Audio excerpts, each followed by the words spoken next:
జనరల్గా ప్రతి లగ్నానికి కూడా మనకి ఒక భాగ్యాధిపతి గ్రహం ఉంటుందన్నమాట. అసలు మనకి ఇప్పుడు మీరు అడిగిన క్వశ్చన్స్ అన్నిటికీ కూడా మనము చూసుకుంటే గనక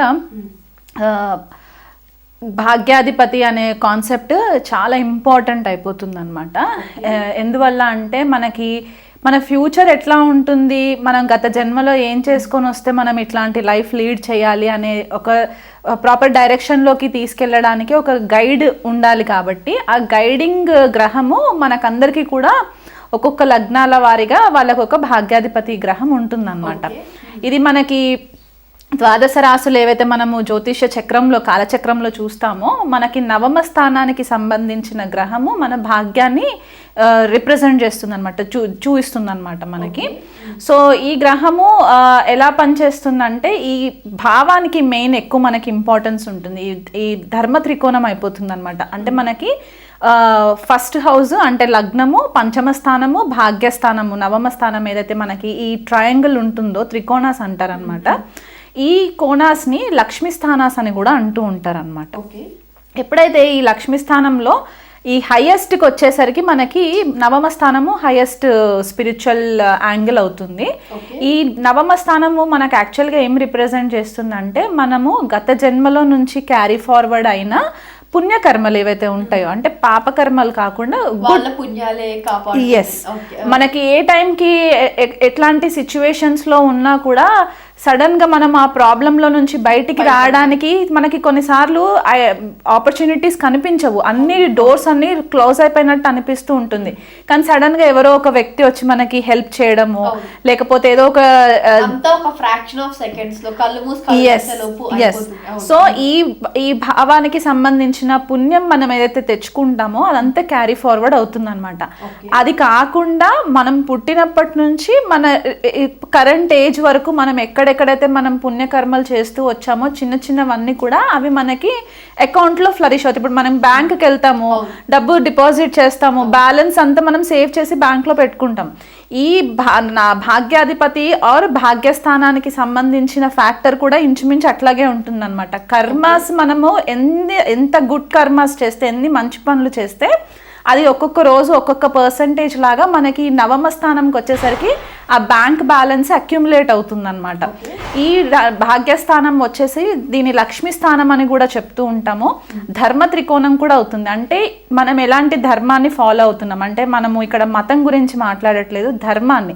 అంటే మనం హిందూ అయి ఉండొచ్చు, క్రిస్టియన్ అయి ఉండొచ్చు, అసలు ఏ రిలీజన్ కూడా ఫాలో అవ్వకుండా కూడా ఉండొచ్చు. కానీ కొంతమంది వాళ్ళు అంటే నాస్తికులు ఉంటారు, వాళ్ళు రిలీజన్ని ఫాలో అవ్వరు, కానీ వాళ్ళ మనసుకి చాలా మంచి వాళ్ళు అయి ఉంటారు. అంటే వాళ్ళు ఏదైతే ఫిలాసఫీని బిలీవ్ చేస్తారో దాన్ని మట్టుకు వాళ్ళు దాన్ని స్పాయిల్ అవ్వకుండా, పాడు చేయకుండా ఆ బిలీఫ్ని వాళ్ళు ఫాలో అవుతారనమాట. ఆ ఏదైతే బిలీఫ్ ఉంటుందో అదంతా కూడా ఇక్కడ ఈ ధర్మ త్రికోణానికి సంబంధించే ఉంటుంది. అది కాకుండా మనకి టెంపుల్స్, చర్చెస్ అవ్వచ్చు, మాస్క్స్ అవ్వచ్చు, అంటే ఇతర మతాల గురించి కూడా చెప్తున్నాను నేను ఇక్కడ. అండ్ మన టెంపుల్స్ ఇవన్నీ కూడా మనకి నవమ స్థానానికి సంబంధించిందే అవుతుంది. అది కాకుండా మనకి ఫాదర్ ఫిగర్, అంటే మన తండ్రితోటి మనకి ఎలాంటి రిలేషన్ ఉంది, తండ్రి మనకి ఏం నేర్పించారు, పుట్టినప్పటి నుంచి మనకి తప్పటడుగులు వేస్తున్నప్పుడు మనల్ని ఒక ప్రాపర్ డైరెక్షన్లో పెడుతూ ఉంటారు కదా ఫాదర్. సో తండ్రి యొక్క ఇంపార్టెన్స్ ఏంటి, గురువుల యొక్క ఇంపార్టెన్స్ ఏంటి, మనం స్కూల్ స్టార్టింగ్ కిండర్ గార్టెన్ నుంచి స్టార్ట్ అయ్యి మనము పిహెచ్డి లెవెల్ వరకు వెళ్ళేటప్పుడు మనకు చాలా మంది మెంటర్స్ తారసపడుతూ ఉంటారు, టీచర్స్ గైడ్ చేస్తూ ఉంటారు కదా. వీళ్ళు ఎలాంటి వాళ్ళు మన లైఫ్లోకి వస్తారు, వాళ్ళు మనల్ని ఎంతవరకు గైడ్ చేస్తారు, వాళ్ళ వల్ల మనం ఎంత పొజిషన్లోకి వస్తాము అనేది మనకి నవమ స్థానము భాగ్యస్థానము రిప్రజెంట్ చేస్తుంది. అంటే కొంతమందికి ఏమవుతుందంటే గురువులు కరెక్ట్గా దొరకరు. సో అంటే గత జన్మలో వీళ్ళు ప్రాపర్గా గురువుకి రెస్పెక్ట్ ఇవ్వకపోతే ఇక్కడ కొద్దిగా ప్రాబ్లం అవుతుంది, డిస్టర్బెన్స్ అవుతుంది. సో ఆ రకంగా చూసుకోవాలి. అంటే భాగ్యస్థానము భాగ్యాధిపతి ఈ భావంకి ఏంటంటే డిఎన్ఏ అంటారనమాట. మనం ఒక ప్రాణిక్ లైఫ్ ఫోర్స్లో మనం ఏదైతే ఉంటామో ఆ డిఎన్ఏ మొత్తం కూడా మనకి ఇక్కడ నుంచి కనెక్ట్ అవుతుంది.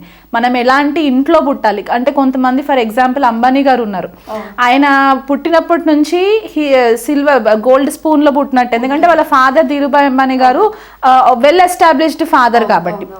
సో అలాంటి వాళ్ళు మనం ఎందుకు అట్లా అవ్వట్లేదంటే వాళ్ళ పూర్వీకులు ఎంతో పుణ్యం చేసుకొని వచ్చున్నారు కాబట్టి వాళ్ళు ఇప్పుడు ఎంజాయ్ చేస్తున్నారు అండ్ వాళ్ళు కూడా అదే కంటిన్యూషన్ చేస్తున్నారు. సో ఇక్కడ మనకి మన పూర్వీకులు ఏం చేశారు, మనం ఏం చేస్తున్నాము, దాన్ని క్యారీ ఫార్వర్డ్ అయ్యే కర్మ అంతా కూడా మనకి భాగ్యం చూపిస్తుంది అనమాట. పూర్వీకులు ఏం చేశారు, మనం ఏం చేసాం, మన పిల్లలకి ఎగ్జాక్ట్లీ అంతే.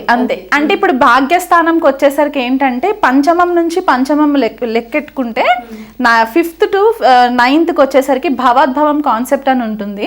మనకి 5th హౌస్ అంటే పంచమ స్థానం మనం పుట్టే పిల్లల గురించి చెప్పి మన పూర్వపుణ్యం ఏదైతే మనం చెప్తూ ఉంటామో మనకి పుట్టే గ్రాండ్ చిల్డ్రన్ అంటే మనవాళ్ళు వీళ్ళంతా కూడా మనకి ఈ నవమ స్థానం నుంచి చూపిస్తుంది అనమాట. సో ఎప్పుడైనా సరే మన పూర్వీకులు ఏదైతే తప్పు చేసి ఉంటే కనుక ఇక్కడ మనకి దాని రిఫ్లెక్షన్ మనం కనిపిస్తుంది. మనం కొన్నిసార్లు అనుకుంటాం నేను ఏ తప్పు చేయలేదు కానీ నేను ఎందుకు సఫర్ అవుతున్నాను అని చెప్పేసి, ఇక్కడ మనకి ఆ క్లూ దొరుకుతుంది అనమాట. వాళ్ళు ఏం చేస్తే మనం ఇక్కడ సఫర్ అవుతున్నాము అనేది మనకి ఇది కనిపిస్తూ ఉంటుంది. అలా కాకుండా ప్రతి లగ్నానికి ఒక్కొక్క గ్రహము స్పెసిఫిక్గా ఉంటుంది కాబట్టి ఆ గ్రహం యొక్క బలాన్ని బట్టి మనకి షడ్బల కాన్సెప్ట్ ఉంటుంది. కంబస్ట్ అయిందంటే అస్తంగత్వం పొందిందా గ్రహము, లేకపోతే వక్రిగతిలో ఉన్నదా, లేకపోతే పాపగ్రహాల వీక్షణలో ఉందా, ఇవన్నీ కూడా మనకి ఈ భాగ్యస్థానము భాగ్యాధిపతి నుంచే మనకి ఇన్ఫర్మేషన్ వస్తుందన్నమాట. అంటే కొన్నిసార్లు మనం దోషాల గురించి కూడా చెప్తూ ఉంటాం, పితృదోషాలు, మాతృశాపాలు, స్త్రీ శాపాలు ఇవన్నీ చెప్తూ ఉంటాం కదా. ఇక్కడ ఈ భావం గనక పాడైంది అని అనుకుంటే గనక మనకి దాని ఎఫెక్ట్ రిఫ్లెక్ట్ అవుతాయి. అండ్ కొన్నిసార్లు మనం చూస్తూ ఉంటాం డబ్బులు బోల్డ్ అంత ఉంటాయి చాలా మంది దగ్గర, కానీ ఆ పని చేయాలనుకునే టైంకి ప్రాపర్ టైం రాదు. దానివల్ల కూడా వీళ్ళకి బ్లాకేజెస్ వస్తుంటాయి. ఎక్కడ బ్లాకేజెస్ వస్తుంటాయో తెలీదు. కొంతమందికి ఏమవుతుందంటే ఇంటర్వ్యూస్కి వెళ్తారు, జాబ్ వస్తుంది అని అనుకుంటారు, వీళ్ళకంటే తక్కువ స్థాయిలో ఉన్న వాళ్ళు ఇంటర్వ్యూలో సెలెక్ట్ అవుతారు, వీళ్ళు ఎంత కష్టపడి అవ్వదు. ఆ లాస్ట్ మినిట్కి వచ్చేసరికి ఆగిపోతుంది. ఎందువల్ల ఆగుతుందంటే ఇక్కడ రీజన్ ఆ బ్లాకేజెస్ అనమాట, ఆబ్స్టికల్స్ వల్ల బ్లాక్ అవుతుంటుంది. అది కాకుండా ఇంకొకటి ఏంటంటే కొంతమంది ఫారెన్ ట్రావెల్కి వెళ్ళాలనుకుంటూ ఉంటారు, బ్యాంక్లో బోల్డ్ అంత డబ్బులు ఉంటాయి, కానీ వీళ్ళు అనుకున్న యూనివర్సిటీస్కి వెళ్ళలేరు, బెస్ట్ యూనివర్సిటీస్కి వెళ్ళలేరు, బెస్ట్ మార్క్స్ రాలేవు. ఇవన్నిటికీ కారణం భాగ్యస్థానం పాడవడము లేదా భాగ్యాధిపతి పాడవడం. దీనివల్ల వీళ్ళకి బ్లాకేజెస్ వస్తాయి అన్నమాట. వృశ్చిక రాశి వాళ్ళకి భాగ్యాధిపతి చంద్రుడు అవుతారనమాట. సో మనకారకుడు చంద్రుడు. జనరల్గా చంద్రుడు వీళ్ళకి వృశ్చిక రాశి వాళ్ళకి, వృశ్చిక లగ్నం వాళ్ళకి ఏంటంటే మానసికంగా వీళ్ళు కొద్దిగా వీక్ ఉంటారనమాట. ఎందుకంటే చంద్రుడు ఇక్కడ నీచబడతాడు. వీళ్ళ భాగ్యాధిపతి వృశ్చిక రాశిలోకి వెళ్తే గనక, లగ్నం కాదు రాశి గురించి మాట్లాడుకుంటే, భాగ్యాధిపతి వృశ్చిక రాశిలోకి వెళ్తే చంద్రుడు నీచబడతాడు, అంటే క్షీణ చంద్రుడు అవుతాడు, వీక్ అయిపోతాడు అనమాట. సో మానసికంగా ఆందోళన ఎక్కువ ఉంటూ ఉంటుంది, పైకి కనిపించదు. కాకపోతే అదే చంద్రుడు బలంగా ఉన్నారనుకోండి, ఏ వృషభ రాశిలో ఉంటే 7వ స్థానంలో ఉంటాడు. అంటే లగ్నము వృశ్చిక లగ్నం అయినప్పుడు వృషభ రాశిలో గనక చంద్రుడు ఉంటే ఉచ్చలో ఉంటాడు కాబట్టి ఆ మనోధైర్యం ఎక్కువ ఉంటుంది. తల్లి తరఫు నుంచి వీళ్ళకి చాలా మట్టుకు పాజిటివ్ రావడము, అంటే వీళ్ళ అప్బ్రింగింగ్ చిన్నప్పుడు పెరిగేటప్పుడు తల్లి దగ్గరగా ఉండి వీళ్ళని బాగా కేర్ తీసుకోవడము ఇలాంటివి కనిపిస్తూ ఉంటాయి. అదే చంద్రుడు ఒకవేళ సింహరాశిలో ఉన్నారనుకోండి, వృశ్చిక రాశి వాళ్ళకి చంద్రుడు భాగ్యాధిపతి అవుతారు. అంటే వీళ్ళకి తల్లి దగ్గర నుంచి వీలైనంత మట్టుకు మంచి పాజిటివ్ రిజల్ట్స్ రావడము, వీళ్ళు పెరిగేటప్పుడు తల్లి ఒక రోల్ మోడల్ లాగా ఉండడము, ప్రతి విషయంలో కూడా తల్లి గైడెన్స్ ఎక్కువ ఉండడము, లేకపోతే తల్లి తరఫున వాళ్ళు ఎవరైనా వాళ్ళ పేరెంట్స్ అవ్వచ్చు, లేకపోతే వాళ్ళ ఫ్యామిలీ మెంబర్స్ అవ్వచ్చు, వీళ్ళకి మంచి ఫేవరబుల్ రిజల్ట్స్ ఇవ్వడము, వీళ్ళకి ఒక మార్గదర్శకంగా ఉండడము. కొన్నిసార్లు ఏమవుతుందంటే ఇక్కడ తల్లే తండ్రి రోల్ ప్లే చేసే ఛాన్సెస్ కూడా కనిపిస్తుంది అనమాట వృశ్చిక రాశి వృశ్చిక లగ్నం వాళ్ళకి, ఒకవేళ చంద్రుడు కనుక వెల్ ప్లేస్డ్ ఉంటే. అండ్ ఒకవేళ గురువుతో కలిసి ఉన్నారనుకోండి, తల్లి నేర్పించిన పాఠాలన్నీ కూడా వీళ్ళకి చాలా స్ట్రాంగ్ ఇంపాక్ట్ ఉంటుందన్నమాట వీళ్ళ లైఫ్లో. అంటే ఆ లైన్ క్రాస్ అవ్వరనమాట. మా మమ్మీ చెప్పారు నేను ఇదే ఫాలో అవుతాను అనే ఒక స్ట్రిక్ట్ రూల్ ఒకటి వీళ్ళకి ఉండే ఛాన్సెస్ కనిపిస్తూ ఉంటాయి. ఒకవేళ ఇదే చంద్రుడు వృశ్చిక లగ్నంలోనే ఉంటే కనుక రాశి కూడా వృశ్చిక రాశి అవుతుంది కాబట్టి భాగ్యాధిపతి లగ్నంలోకి వెళ్తే కూడా ఇది చాలా మంచి ఫేవరబుల్ రిజల్ట్స్. అంటే తల్లిని ఈ వృశ్చిక రాశి వాళ్ళకి ఇలాంటి కాంబినేషన్ ఉన్నప్పుడు ఏంటంటే తల్లి యొక్క ఆదేశం వీళ్ళను శిరస ఫాలో అవ్వడం అనమాట. అంటే నెత్తిన పెట్టుకొని ఫాలో అయ్యేంత ఇదిగా వీళ్ళు ఉంటారనమాట. ఆ కట్టుబాట్లని వాల్యూ చేస్తూ ఉంటారు. అదే గురువుతో కలిసి ఉంటే గనక ఇది కూడా ఒక మంచి పాజిటివ్ యోగా కిందకే కన్సిడర్ చేసుకోవచ్చు. అతి తెలివితేటలు ఎక్కువ ఉంటాయి, చాలా లౌక్యం ప్రదర్శిస్తారు, ఎవరినంత గుడ్డిగా నమ్మరు, వీలైనంత మట్టుకు వాళ్ళ ఇమోషన్ సైడ్ని ఎక్కువ బయట పెట్టరు. ఎందుకంటే చంద్రుడు మనకారకుడు కదా, ఇమోషన్స్ ఎక్కువ ఉంటాయి, ఫ్లక్చువేట్ అవుతూ ఉంటుంది అనమాట మైండ్ సెట్. సో గురువుతో కలిసి ఉన్నప్పుడు ఏంటంటే స్టేబుల్ అయిపోతుంది అనమాట. ఎక్కువ ఆందోళన పడినా కూడా వాళ్ళకి ఏదో ఒక రకంగా వీళ్ళకి గైడెన్స్ రావడం అనేది కూడా కొద్దిగా కనిపిస్తూ ఉంటుంది. ఎందుకంటే ద్వితీయ కుటుంబ స్థానాధిపతి గురుడు అవుతారు కాబట్టి భాగ్యాధిపతి ద్వితీయ కుటుంబాధిపతి కలిసి ఉన్నప్పుడు ఇది ఒక యోగం కిందికి కన్సిడర్ చేయొచ్చు, ఒక రాజయోగం కిందికి కన్సిడర్ చేయొచ్చు. సో తల్లి ఒక రాజసంగా ఉండడము, తల్లి గైడెన్స్ ఎక్కువ అవ్వడం, ఒక స్పిరిచువల్ టీచర్స్ వీళ్ళ లైఫ్లో ఎవరైనా మంచి గురువులని ఫాలో అవ్వాలనుకున్నా కూడా ఆధ్యాత్మికమైన మార్గంలో వీళ్ళని ఒక మంచి దారిలో పెట్టడానికి కూడా పాసిబిలిటీస్ కనిపిస్తూ ఉంటాయి. అదే చంద్రుడు ఒకవేళ రవితో కలిసి ఉంటే గనక జనరల్గా అమావాస్య చంద్రుడు అని కూడా చెప్తూ ఉంటాము. కాకపోతే ఇక్కడ ఏమవుతుందంటే మనకి బాహ్య ప్రపంచంలో పెద్దగా ఎదగకపోయినా ఆధ్యాత్మికమైన మార్గంలో మాత్రం వీళ్ళు చాలా బాగా రాణిస్తారనమాట. అమావాస్య చంద్రుడైనా సరే రవితో కలిసి ఉన్నప్పుడు తండ్రితోటి కొద్దిగా విభేదాలు ఉండే ఛాన్సెస్ ఉంటాయి. ఎందువల్ల అంటే అక్కడ కొద్దిగా యోగించే కాంబినేషన్స్ కావు, అంటే కాన్ఫ్లిక్ట్స్ వస్తాయి కొద్దిపాటిగా.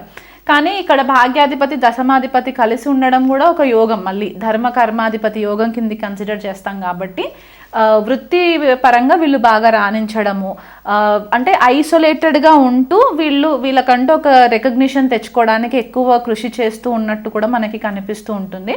ఒకవేళ వృశ్చిక రాశి వాళ్ళకి చంద్రుడు భాగ్యాధిపతి అయ్యి వీళ్ళు కుజుడితో కలిసి ఉంటాయి, అంటే లగ్నాధిపతి కుజుడు అవుతారు కాబట్టి ఇది చంద్రమంగళ యోగం కిందికి కూడా కన్సిడర్ అవుతుంది. కాబట్టి ఆ రకంగా కూడా వీళ్ళకి కొద్దిపాటిగా మంచి రిజల్ట్స్ వచ్చే ఛాన్సెస్ ఉంటాయి అన్నమాట. శుక్రచంద్రులు కలిసి ఉన్నారనుకోండి కొద్దిపాటిగా డిస్టర్బెన్సెస్ వస్తాయి, ఎందుకంటే ఇక్కడ భాగ్యాధిపతి వ్యయాధిపతితో కలుస్తాడు కాబట్టి కొద్దిగా లేడీస్ అయితే కొద్దిగా మనకి పీసీఓడి ప్రాబ్లమ్స్ రావడము, జెంట్స్ అయితే కొద్దిగా స్పర్మ్ క్వాలిటీలో కొద్దిగా ప్రాబ్లమ్స్ రావడము, ఇట్లాంటివి మనకి కొన్ని కనిపిస్తూ ఉంటాయి.